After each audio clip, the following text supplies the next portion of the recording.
সাধারণত আ যেটা আমরা জানি যে ক্রনিক ডিজিজ এর ক্ষেত্রে যে একটা ডোজ দেওয়ার পর সাধারণত আমরা ওয়েট করি যে পরবর্তীতে কিরকম হচ্ছে অগ্রগতি হয়, সিম্পটমস কেমন আসে।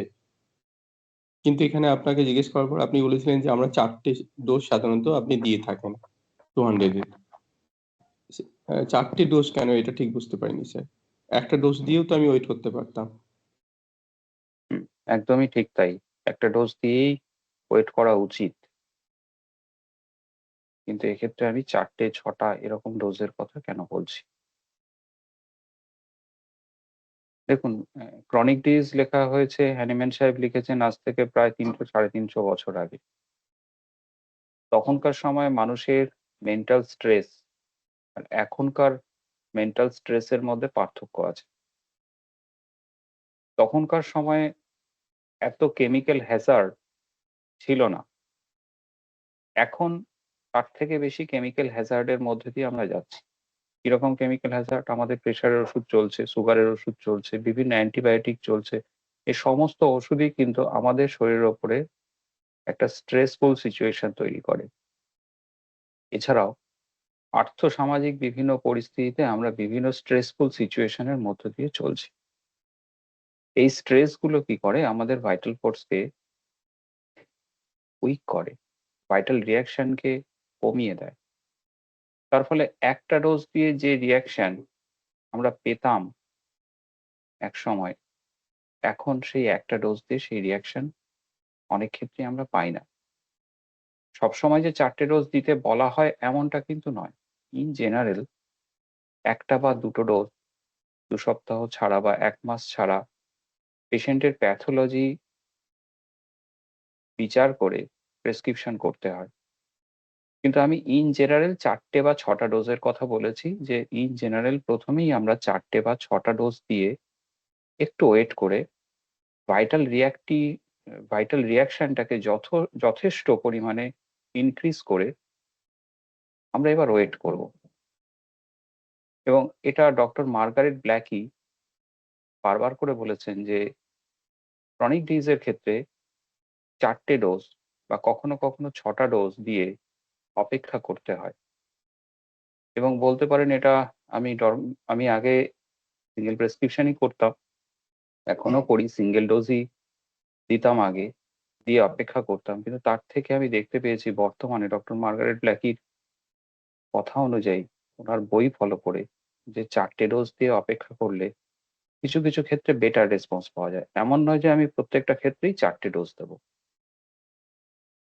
সবসময় প্যাথোলজি, তার স্পেস মানে প্যাথোলজিটা কতটা দ্রুত প্রোগ্রেস করছে, পেশেন্টের সাফারিং কেমন, সবকিছু দেখে বিচার করে আমাদের রিপিটেশনটা করতে হয়। তাই সবসময় এমন নয় যে ৪ টে ডোজই দেব। কখনো, কখনো ১ টা, কখনো, কখনো ৪ টে, কখনো, কখনো ৬ টা এরকম ডোজ রিপিটেশন করতে হয়। বোঝা গেল? হ্যাঁ স্যার, এখানে তাহলে ৪ টে ডোজ যদি হয় তাহলে কি রেগুলার একটা করে পরপর নাকি ১ সপ্তাহ ছাড়া, PD2, ছাড়া বা PD2, দিনে ২ বার করে ২ দিন। আচ্ছা, আচ্ছা, আচ্ছা। ঠিক আছে স্যার। Thank you sir. স্ট্রেসটা এখন বড্ড বেশি না আমাদের? বিভিন্ন স্টেরয়েড ওষুধ মানুষ প্রতিনিয়ত খাচ্ছে, ঘুমের ওষুধ খাচ্ছে, প্রেশারের ওষুধ, সুগারের ওষুধ কোনটা বাদ নেই। এই স্ট্রেস গুলো কি করে? আমাদের ডায়নামিক মেডিসিনকে নিউট্রালাইজ করে। এই ডায়নামিক মেডিসিন গুলো তাই একটু রিপিটেশন না করলে ভাইটাল রিঅ্যাক্টিভিটি ঠিকঠাক তৈরি হয় না। আপনি ওষুধ সিলেকশন করতেই পারেন। ঠিক ওষুধ সিলেকশন করেছেন। পোটেনসিও ঠিক সিলেকশন করেছেন। কিন্তু যদি রিপিটেশনটা ঠিকঠাক না হয় অনেক ক্ষেত্রেই সে ওষুধ দিয়ে কিন্তু কাঙ্ক্ষিত ফল পাওয়া যায় না। তাই এক্ষেত্রে ৪ টে ডোজ ডক্টর মার্গারেট ব্ল্যাকি বারবার করে বলছেন যে ক্রনিক ডিজিজ এর ক্ষেত্রে বিশেষ করে রিউমাটিজম বা হেডেক এই সমস্ত ক্ষেত্রে ৪ টে ডোজ দিয়ে অপেক্ষা করতে হয়। করলে ভাইটাল রিঅ্যাকশনটা যথেষ্ট পরিমাণে বুস্টিং হয়। বুস্টিং হওয়ার পরে আমাদের এবার অপেক্ষা করার পালা। পেশেন্ট উত্তরোত্তর আস্তে, আস্তে ভালো হতে থাকে। অবশ্যই সাফিসিয়েন্ট টাইম দিতে হবে। যে এমন নয় যে আমি ওষুধ দিয়ে এবার কিছুদিনের মধ্যে ভাইটাম দিলাম। আর কিছুদিনের মধ্যেই আমি আবার প্রেসক্রিপশন করলাম। তাহলে কি হয়? পরের ওষুধটা কিন্তু প্রেসক্রিপশনকে স্পয়েল করে দিতে পারে। হাস্টি প্রেসক্রিপশন আপনার প্রেসক্রিপশন বা কেসটাকে কিন্তু স্পয়েল করতে পারে। তাই সবসময় হাস্টি প্রেসক্রিপশন মানে খুব তাড়াতাড়ি প্রেসক্রিপশন চেঞ্জ থেকে আপনারা কিন্তু বিরত থাকবেন। যদি এরকম কেস হয় যে আমি মাকসল দিয়েছি, আমার ক্ষেত্রে ঘটেছে একটা রোগী, মাকসল দিয়েছি, এখন মনে হচ্ছে যে না সে লেভেলে ইমপ্রুভমেন্ট হচ্ছে না, আমাকে সাইলেসিয়াতে যেতে হবে, সেক্ষেত্রে আমি কতদিন ওয়েট করব, কতদিন পর যাব? একটা ওষুধ দিয়ে আমরা কতদিন অপেক্ষা করব যে ওষুধটা ঠিকঠাক কাজ করছে কি করছে না সেটা বোঝার।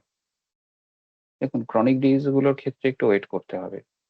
কিন্তু সেই সিচুয়েশনটা যদি কোনো অ্যাকিউট কোনো স্টেট বা পেশেন্টের অ্যাকিউট কোনো বাড়াবাড়ি অবস্থা, প্যাথোলজি যদি মেডিসিন ডিমান্ড করে, তাহলে আমরা অ্যাকিউট কেসগুলোর ক্ষেত্রে খুব দ্রুত প্রেসক্রিপশন চেঞ্জ করতে পারি। খুব দ্রুত। কয়েক ঘন্টার মধ্যে আমরা প্রেসক্রিপশন চেঞ্জ করতে পারি। অ্যাকিউট কেস, খুব পেটে ব্যথা হচ্ছে, আপনি একটা ওষুধ প্রেসক্রিপশন করেছেন। কিন্তু কোনো রেসপন্স সেরকম পাচ্ছেন না। সেক্ষেত্রে আপনি কয়েক মিনিটের মধ্যে প্রেসক্রিপশন চেঞ্জ করতে পারেন। তাহলে অ্যাকিউট স্টেট গুলোর বাড়াবাড়ি অবস্থাতে আমরা কয়েক মিনিট থেকে কয়েক ঘন্টার মধ্যে ওষুধ চেঞ্জ করতে পারি। কিন্তু ক্রনিক ডিজিজ গুলোর ক্ষেত্রে যথেষ্ট পরিমাণে সময় দিতে হবে। যদি আমার কনফিডেন্স থাকে আমার প্রেসক্রিপশন ঠিক আছে। আমি সব দিক থেকে বুঝেই ভালো প্রেসক্রিপশন করেছি। যদি সেই কনফিডেন্সটা থাকে তাহলে অবশ্যই অপেক্ষা করতে হবে। আর এমন কোনো নিয়ম নেই যে এই ওষুধটার পরে এই ওষুধটা দেওয়া যাবে না। বইতে লেখা আছে অনেক কিছু। এই ওষুধটার পরে এই ওষুধটা দেওয়া নিষিদ্ধ। দেওয়া যাবে না। বিভিন্ন রকম সমস্যা তৈরি করে। কিন্তু সেটার কোনো বাধ্যবাধকতা নেই। আপনার যদি মনে হয় যে প্রেসক্রিপশন করার পরে যে এই ওষুধটাই ডিমান্ড করছে এবং আপনি কনফিডেন্ট যে এই ওষুধটাই ডিমান্ড করছে, সেক্ষেত্রে মাক্সলের পরে সাইলেশিয়া, ক্যালকিরেকার্বের পরে ব্রায়োনিয়া এগুলো প্রেসক্রিপশন করা যেতে পারে। রিলেশনশিপটা এই কারণেই ফলো করা হয়। কেন কোন ড্রাগ গুলো কমপ্লিমেন্টারি, কোন ড্রাগ গুলো ক্রনিক বলুন তো? বা কোন ড্রাগ গুলো ইনিমিক্যাল? বলা হয় কস্টিকামের সাথে ফসফরাস ইনিমিক্যাল। কেন ইনিমিক্যাল? কেন? কোনো আইডিয়া আছে আপনার?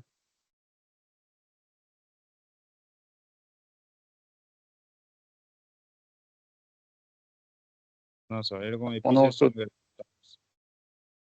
হ্যাঁ, কোনো ওষুধের সাথে কোনো ওষুধ ইনিমিক্যাল, কোনো ওষুধের সাথে ওষুধ কমপ্লিমেন্টারি, ফলোজোয়েল কেন বলা হয়? ব্যাপারটা এইরকম। ধরুন আপনারা ৩ বন্ধু মিলে একটা চাকরির পরীক্ষা দিতে গেছেন। সেখানে একটাই পোস্ট আছে। তার মানে একটাই চেয়ার। কিন্তু আপনারা দাবিদার ৩ জন। ৩ জনেরই কোয়ালিফিকেশন এক। ৩ জনেরই মোটামুটি পড়াশুনোর লেভেল এক, নলেজ এক। তাহলে ওই একটা পোস্টের জন্য আমরা ৩ জন কম্পিটিটর। ৩ জনের মধ্যে কম্পিটিশন হবে। কিন্তু দেখা গেল যে ৩ জন আপনারা পরীক্ষা দিতে গেছেন।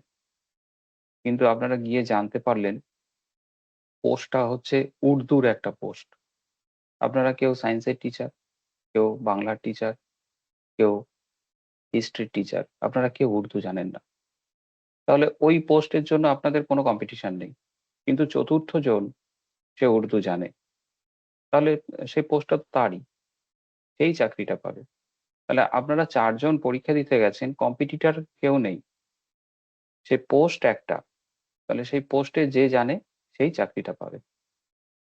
ঠিক সেরকম যে ওষুধগুলো খুব ক্লোজ, সুপারফিশিয়ালি ক্লোজ, দেখে মনে হয় যেন খুব সিমিলারিটি আছে ওষুধগুলোর মধ্যে কিন্তু ডিপার লেভেলে দূরত্ব আছে। সেই ওষুধগুলো একটা ওষুধ আরেকটা ওষুধের ইনিমিক্যাল রিলেশন তৈরি করে। যেমন ফসফরাস সিম্প্যাথেটিক, কস্টিকাম সিম্প্যাথেটিক। তাই সুপারফিশিয়ালি দেখে মনে হবে যে আচ্ছা দুটোই তো সিম্প্যাথেটিক। কিন্তু ডিপার লেভেলে দুটো ওষুধ তো আলাদা। সেইজন্য এদের মধ্যে দ্বন্দ্ব তৈরি হয়। এদের মধ্যে ইনিমিক্যাল রিলেশন তৈরি হয়। প্রতিটা ড্রাগের ক্ষেত্রে তাই। যেগুলো ইনিমিক্যাল রিলেশন আছে, সেই ড্রাগগুলো সুপারফিশিয়ালি খুব ক্লোজ, সিমিলার। সেইজন্য তাদের মধ্যে ইনিমিক্যাল রিলেশন তৈরি হয়। আর যেগুলো ফলোস ওয়েল, কমপ্লিমেন্টারি, সেই ওষুধগুলোর মধ্যে রিলেশন অতটা নেই। তারা প্রায় বলতে গেলে অপোজিট নেচারের, অপোজিট মেরুতে অবস্থান করে। তার ফলে তারা একজন আরেকজনের বন্ধু। যেমন আপনার টাকা পয়সা দরকার, আরেকজন ধার দেয়, টাকাটা ধার দেয়। তাহলে আপনি কার কাছে যাবেন? যে ধার দেয় তার কাছে যাবেন। যে কৃপণ তার কাছে গেলে তো আপনি টাকাটা পাবেন না। তাহলে আপনাকে যেতে হবে যে ধার দেয়। আর যে ধার দেয় সেও চাইছে সে যেন কাউকে ধার দিতে পারে। কারণ আপনি তো তার কাস্টমার। সুতরাং আপনাদের মধ্যে বন্ধুত্ব সম্পর্ক তৈরি হবে। যে ওষুধগুলো ডিপার লেভেলে এইরকম রিলেশনে আছে তারা কমপ্লিমেন্টারি, ফলোস ওয়েল ইত্যাদি। আর যারা সুপারফিশিয়ালি কাছাকাছি দেখে মনে হতে পারে যেন যে এটা ফসফরাস না এটা কস্টিকাম, এইরকম তাদের রিলেশন তৈরি হবে সুপারফিশিয়ালি। সিম্প্যাথি দিয়ে আপনি বিচার করে প্রেসক্রিপশন করতে যাচ্ছেন, সেক্ষেত্রে কিন্তু তাদের মধ্যে ইনিমিক্যাল রিলেশন তৈরি হবে। কিন্তু যদি সত্যিকারের আপনি যদি সিলেকশন ঠিকঠাক করতে পারেন তাহলে দেখবেন যে আমাদের হোমিওপ্যাথিতে কোনো সারোগেট নেই। সারোগেট মানে সাবস্টিটিউট ওষুধ। আমার যে ওষুধটা দরকার সেই ওষুধই দিতে হবে। আমি তার সাবস্টিটিউট ওষুধ দিতে পারি না। যেহেতু সাবস্টিটিউট ওষুধ হোমিওপ্যাথিতে নেই, নো সারোগেট ইন হোমিওপ্যাথি, সেই জন্য যে ওষুধটা দরকার সেই ওষুধটার সাথে অন্য ওষুধের কিন্তু খুব একটা মিল নেই। প্রত্যেকটা ওষুধ কিন্তু অনেক দূরে দাঁড়িয়ে আছে।